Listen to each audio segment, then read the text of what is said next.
সব সময় বাচ্চাদের জেদের কাছে হার মানতে নেই, আবার কোনো না কোনো সময় বাচ্চাদের জেদটা একটুখানি হলেও প্রশ্রয় দিতে হয়।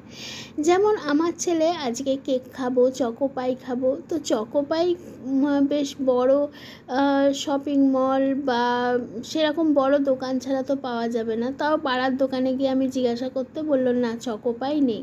তো অন্য একটা কোম্পানির আমি একটা কেক নিয়ে এলাম, এটাও ও খেতে ভালোবাসে, আর একটা বিস্কুটের প্যাকেট নিয়ে এলাম। আর নিলাম ঠাকুরের লাড্ডু, যেটা আজকে বজরংবলী পুজো আছে, মঙ্গলবার দেব বলে। আর হলো নিয়ে এলাম পাস্তা। পাস্তাটা কালকে ভেবেছি ওকে টিফিনে করে দেবো। Hello, good morning, welcome to my new blog. সবাই কেমন আছো? আশা করি সবাই খুব ভালো আছো, আমিও ভালো আছি।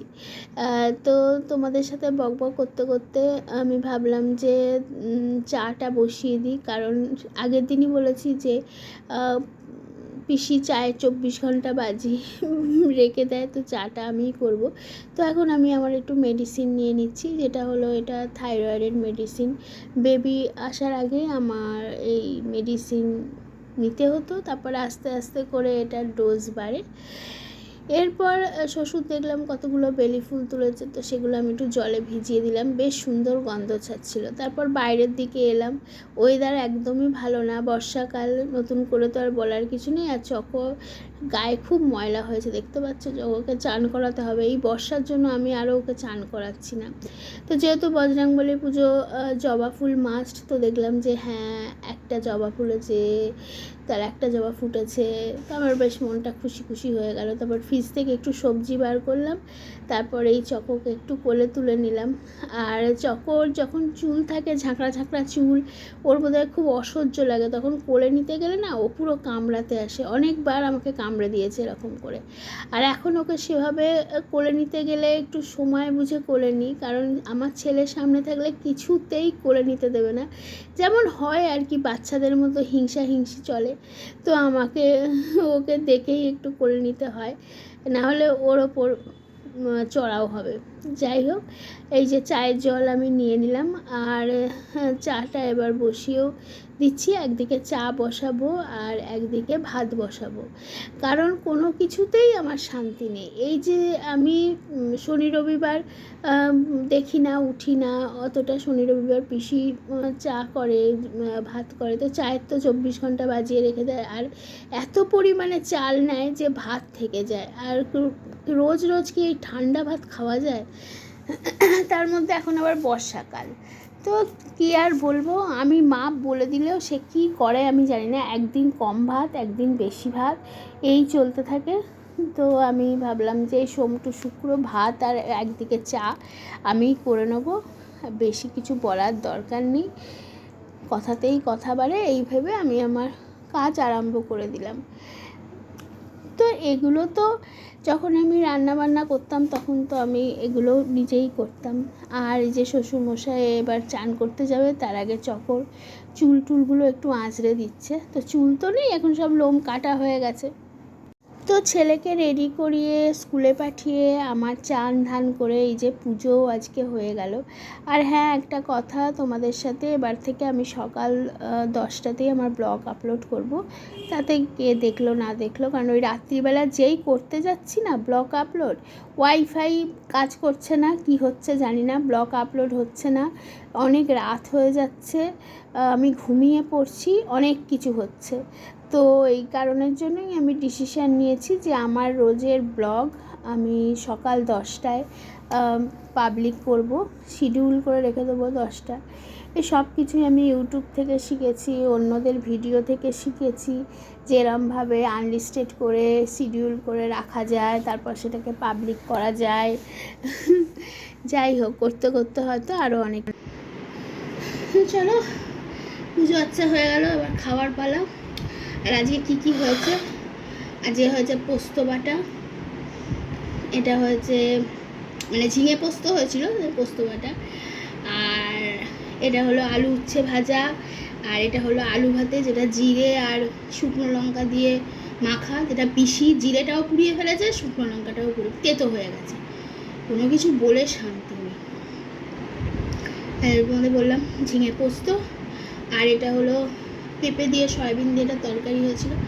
আসলে নিরামিষের দিন আমাদের এখানে নিরামিষ ফুচকা চুরমুর সব পাওয়া যায়, ওই পেঁয়াজ দেয় না, তা ওখান থেকে চুরমুর কিনে এনে মুড়ি দিয়ে খেয়ে নিই রাত্রিবেলা, এই মঙ্গলবার করে আর কি। এই জন্য একটু সয়াবিন নিলাম, আর তরকারিটা দুপুরবেলা মুড়ি দিয়ে খেয়ে নেবো। চলো আপাতত খাওয়া দাওয়া করি, তারপর তো আবার নেক্সট ডিউটি জানাই। তো রেডি হয়ে গেছি একদম। আর তোমাদের দেখাই এই কুর্তিটা কালকে মিস্টার ব্যানার্জি আমার জন্য নিয়ে এসছে। তো দাম শুনে তো আমি পুরো মাথা ঘুরি। দাম হলো 100 টাকা। মঙ্গলাহাটটা হলো হাওড়ায়। মঙ্গলাহাটের নাম তোমরা শুনেছো? আমি শুনেছি, আমার শাশুড়ি শ্বশুর বাড়ি ওখানে, বাপের বাড়ি ওখানে। তো মঙ্গলাহাটের অনেকবার নাম শুনেছি, আমার শাশুড়ি মা অনেকবার বলেছে তোমাকে নিয়ে যাবো। তো যাই হোক, তার জীবদ্দশায় আর যাওয়া হয়নি।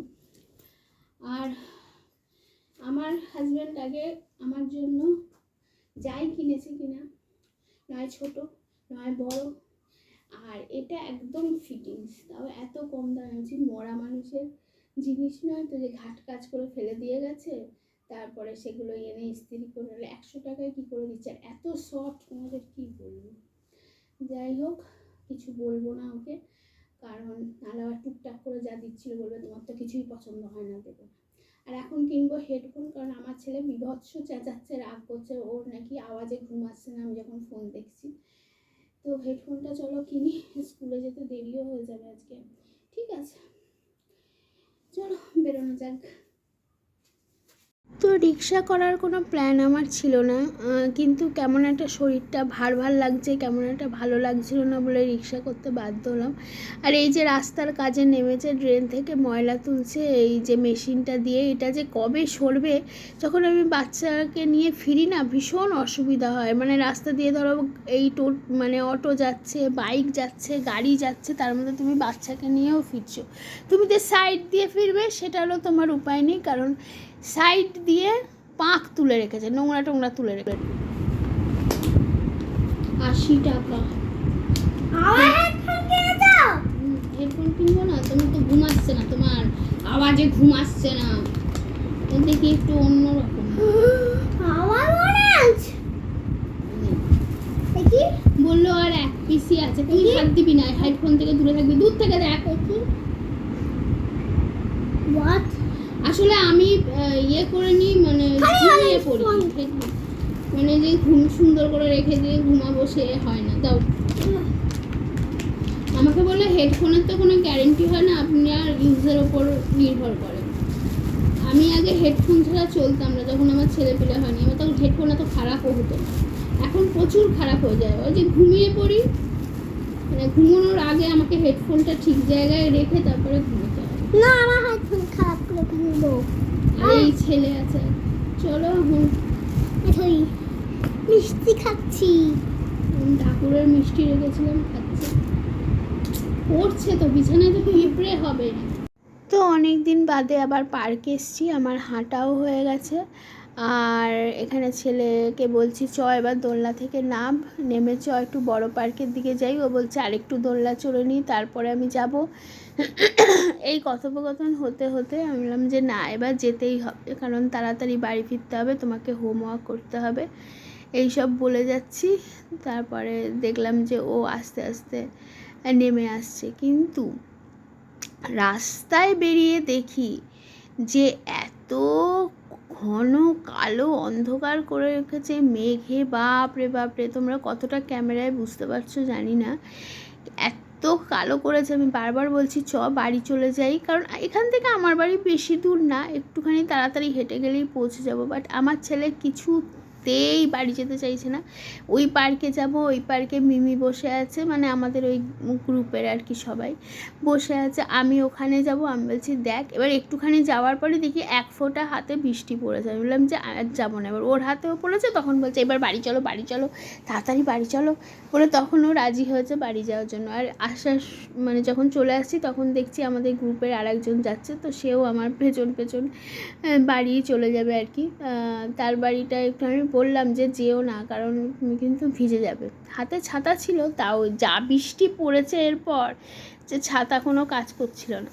তো আমরা রাস্তা দিয়ে আস্তে আস্তেই প্রচণ্ড বৃষ্টির সম্মুখীন হই। তো এই ঠাকুরের মন্দিরে, শিব ঠাকুরের মন্দির, যেটা আমি অনেক ব্লগেই দেখিয়েছি, তো সেই মন্দিরে ঢুকে পড়লাম। তো ওখানে অনেকেই বসে আড্ডা মারছিল, অনেক কাকিমারা ওখানে বসেছিল। তো আমার ছেলে দেখো মাঝখানে বসে আছে, কারণ প্রচণ্ড বিদ্যুৎ চমকাচ্ছে, ও ভয়ে মানে চলে গেছে ওদের কাছে। তারপর ওরা আবার চেয়ার টেয়ার দিয়েছে, বসেছে, আমিও বসেছিলাম শিব মন্দিরে। তো তো ফিরে গেছি তো অনেকক্ষণ, এখন প্রায় 8:30 বাজতে চললো। আর আমি যখন বাড়ি ফিরেছি তখন 7টাও বাজেনি। তো আসার পর ছেলেকে খাওয়ালাম, দুধ রুটি খাওয়ালাম, তারপরে পড়ালাম, হোমওয়ার্ক করালাম স্কুলের। কালকে স্কুলে ওদের এথনিক ড্রেস পরে যেতে বলেছে, ওদের কি ফাংশান হবে, তো কালকে বইপত্র নিয়ে যাওয়া বারণ, শুধু টিফিন জল যেরকম দেওয়া হয় আর কি। আর এখন ছেলে পড়াশুনো করে নিচে গেছে, আমি এডিট করছিলাম, কারণ আমি ঠিকই করে ফেলেছি যে সকাল 10টায় আমার ব্লগ আপলোড হবে, রোজ সকাল 10টায়। যে দেখবে দেখবে, না দেখবে না দেখবে, আমার 10টাতেই আমি ব্লগ আপলোড করব, কারণ ভিডিওগুলো আমার কাছে মেমোরিজ। আমি মাঝে মাঝে আমার পুরনো ব্লগগুলো খুলে খুলে দেখি, তখন আমার ভীষণ ভালো লাগে। তখন আমি কেমনভাবে কথা বলতাম, এখন আমি কেমনভাবে কথা বলি, এই আর কি। তো লাস্টে তো তোমাদের সকালে তো বললাম যে রাত্রিবেলা পেঁপে দিয়ে সয়াবিন দিয়ে নিরামিষ তরকারি হয়েছে। তো আমার তো দুপুরবেলা খাওয়া হয়নি, কারণ ছেলেকে ওই কেক টেক খেয়েছিল, তারপর স্কুলেও মানে ওদের তো খাওয়া খাই চলতেই থাকে, তো পেটটা ভর্তি ছিল বলে তখন বেশিও ভাত খাইনি।